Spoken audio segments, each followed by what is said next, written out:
Hey guys, reading update time again. So I've been in the midst of probably one of the worst reading slumps I have ever been in my life. I've only managed to read a total of 5.5 books in the last month or so since I did my last video, which is unheard of for me. I usually read that in like a week. But hopefully I am coming out of it, but we will see. Time will tell. Anyway, the first book I wanted to mention is called Flat Out Love by Jessica Park. This book was recommended to me by many, many, many people, and it's gotten tons of glowing reviews on both Goodreads and Amazon. And it's about this girl named Julie who moves to go to college, and because of this really implausible reason, her living situation sort of falls through, and her mother ends up arranging for her to stay with the family of an old college friend. So she moves in with this Watkins family who immediately upon meeting them in the book, you know something is up with this family. They're very strange. The youngest daughter's named Celeste, and she was actually my favorite character. I loved her character. She's very quirky, and her main quirk is that she carries around this life-size cardboard cutout of her oldest brother, Finn, and she calls him Flat Finn. And she talks to him like he's real, like he communicates with her. And Julie, of course, finds this a little strange. Probably should have found it a little bit more strange than she did, but she becomes wrapped up in this family and she becomes fascinated with the idea of Finn, who is supposedly traveling around the world helping charities and doing all these amazing things, and she starts talking to him through his Facebook page. I think the reason that I didn't love this book as much as other people have is because within about 2 minutes of starting this book, 2 minutes of being introduced to this family, I should say, I figured out what the twist was.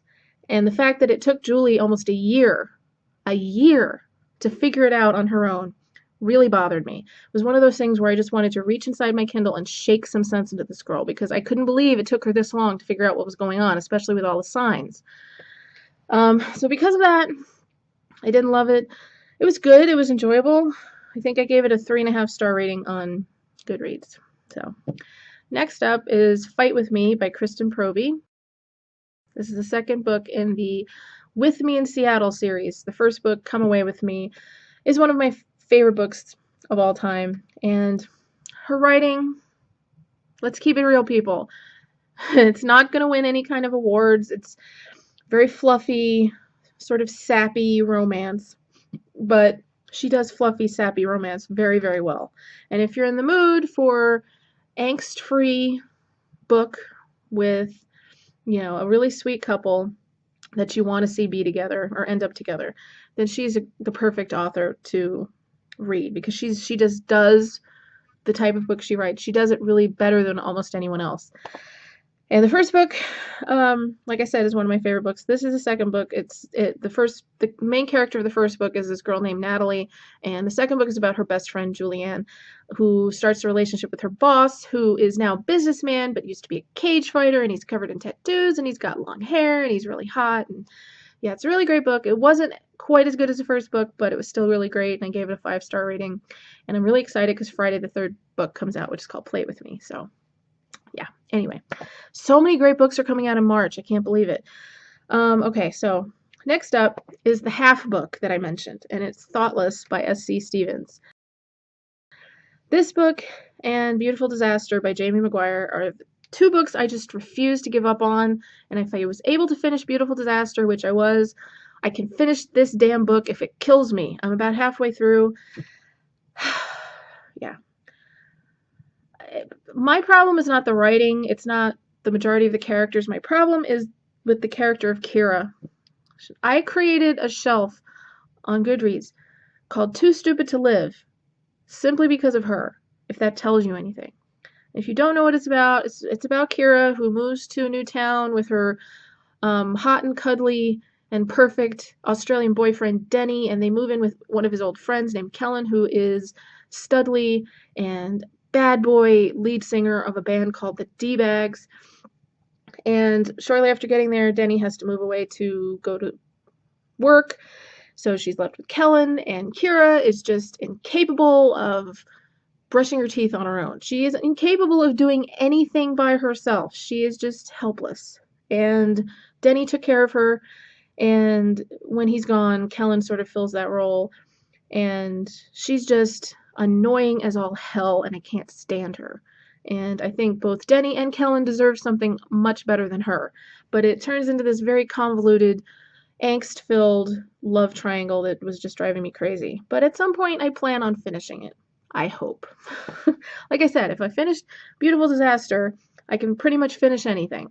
So we'll see what happens. Anyway, the next book is the book that hopefully has pushed me out of my reading slump. I just finished it last night, and it is Wicked Nights by Gina Showalter.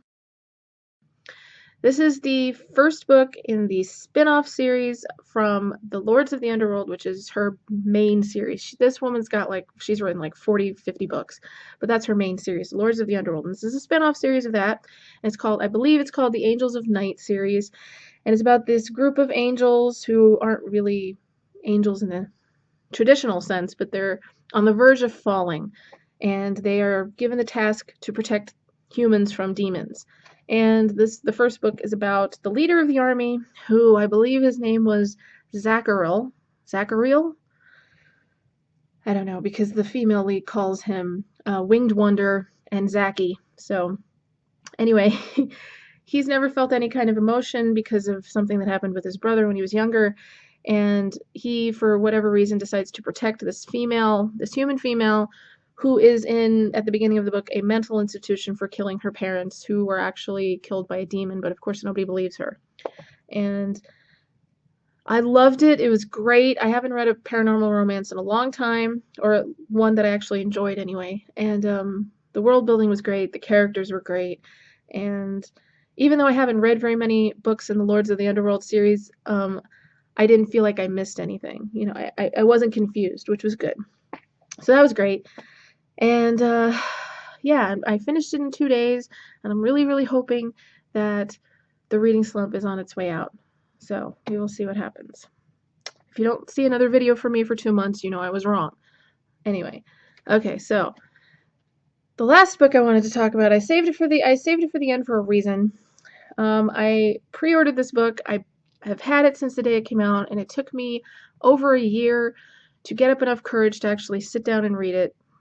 And it is The Fault in Our Stars by John Green. Okay, so I actually started this book right before going to work, and I think I read 20 pages or so before I went to work, and I brought it with me, and people were asking me what it was about, and I told them, and every single one of them are like, why are you reading a book about children dying of cancer? Isn't that depressing? And I will be honest with you guys, I was going to give up reading it. I was going to put it down and just go back to it at some point in the future because I didn't really think I could emotionally handle it. But I'm so glad, so glad that I decided to stick with it, because this book right here is now my favorite book of all time. Yes, it is that good. I went into this book knowing how it ended, so I don't know if that was actually better or worse, because, as I said to a friend of mine, I knew it was coming, but then I also knew what was coming. So I don't know if that made me more emotional while reading it or not, but I'm not gonna lie, I sobbed. I have yet to meet a person who's read this book that did not cry, but I sobbed, and I really didn't think I would ever cry more than I did when I read Paper Towns, but this blew that out of the water. It was sobbing, ugly, dripping cry. It wasn't the actual end, like the last page, although that was sad as well, but it was what happens towards the end of the book, about 3/4 of the way, which everybody probably knows what happens, broke my heart into a billion tiny little pieces, and then ran it over with a Mack truck, backed up, let me catch my breath, and then ran over it again. Yeah, if you don't know, this is the story of Hazel Grace and Augustus Waters, and they are two teenagers, cancer survivors, who meet in a cancer support group. And this book is the story of their relationship, how they fell in love, and how people touched by cancer, and meeting people who have cancer and the people in their lives, struggle with death and then going on and surviving. And John Green is just a genius. He is one of my favorite authors. He's one of my top 3 favorite authors, and he never fails to blow my mind in how he is able to create characters that you don't feel like you're reading a book, you don't feel like you're reading a story, you feel like you know these people, you feel like you're in their lives and you are experiencing what they're experiencing. And I have never in my life encountered anybody who is able to convey that the way John Green does. And I cannot believe that the man who wrote this book is the same man who makes the Vlogbrothers videos. He seems, in the videos, he's like awkward and quirky and weird and funny and self-effacing. And then he writes a book like this that is just so powerful and just in your face with the brutality, but also the beauty of life. And I love him. I do. I love him and I love this book. And if you haven't read it, I urge you to read it. Even if you think it's going to break your heart, it will break your heart. I'm not going to lie.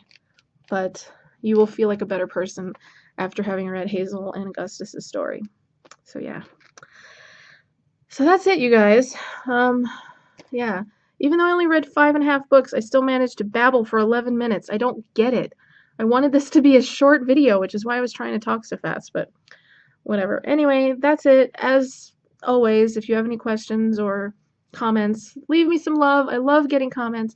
Hi to all my new subscribers. I don't know how I got this lucky to get all you people watching me, but I feel very fortunate. So until next time, I will talk to you later, guys. Bye. Happy reading.